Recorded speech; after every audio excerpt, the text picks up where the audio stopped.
Presidenti amerikan Donald Trump ka vendosur ultimatumin në fjalë në një komunikim të shkurtër me gazetarët e CNN. Ai paralajmëroi se nëse Hamasi nuk përmbush detyrimet e marrëveshjes së armëpushimit, kryesisht pikën që kërkon kthimin e pengjeve të gjallë dhe të vdekur, do të shqyrtojë opsionet që të lejojë një rifillim të operacioneve izraelite në terren. Deklarata e tij pasqyron nervozizmin në Tel Aviv. Autoritetet izraelite akuzojnë grupin palestinez për mosbindje ndaj letrës dhe frymës të marrëveshjes. Deri tani Hamasi ka dorëzuar disa trupa, megjithatë testet e ADN-s kanë nxjerrë paqartësi. Një nga kufomat e dorëzuara nuk përputhej me listat e të munguarve dhe autoritetet izraelite thonë se mungojnë ende rreth 19 kufoma. Sipas raportimeve, Hamasi ka gjetur vetëm 2/3 e trupave të raporteve si të vdekur. Shtëpia e Bardhë dhe partnerët ndërkombëtar po përpiqen të ruajnë kursin. Një këshilltar i lartë amerikan deklaroi se autoritetet nuk e konsiderojnë ende marrëveshjen të thyer, por nënvizoi se nëse vonesat vazhdojnë ose dalin si të qëllimshme, ato do të përbëjnë shkelje të rënda të ujdis.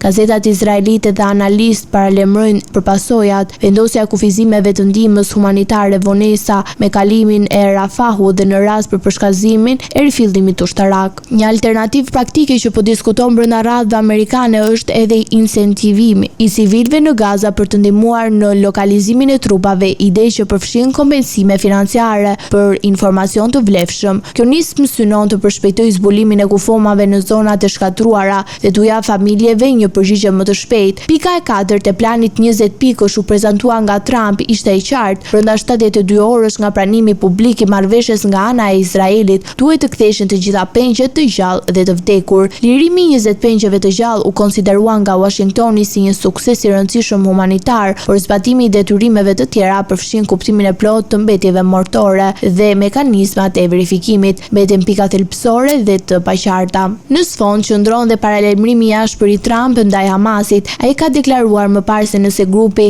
nuk çarmatosej vullnetarisht, do të ndërhynin për të çarmatosur një forcë, një paralajmërim që rrit presion mbi palët dhe shtron pyetje të vështira mbi mënyrën dhe kohën e çdo veprimi të ardhshëm, por tani aktorët ndërkombëtar vazhdojnë monitorimin e situatës, duke kërkuar mekanizma transparent, verifikimi dhe zëvendësime politike që mund të ruajnë armëpushime dhe të hapin rrugën për fazat e mëtejshme humanitare dhe politike.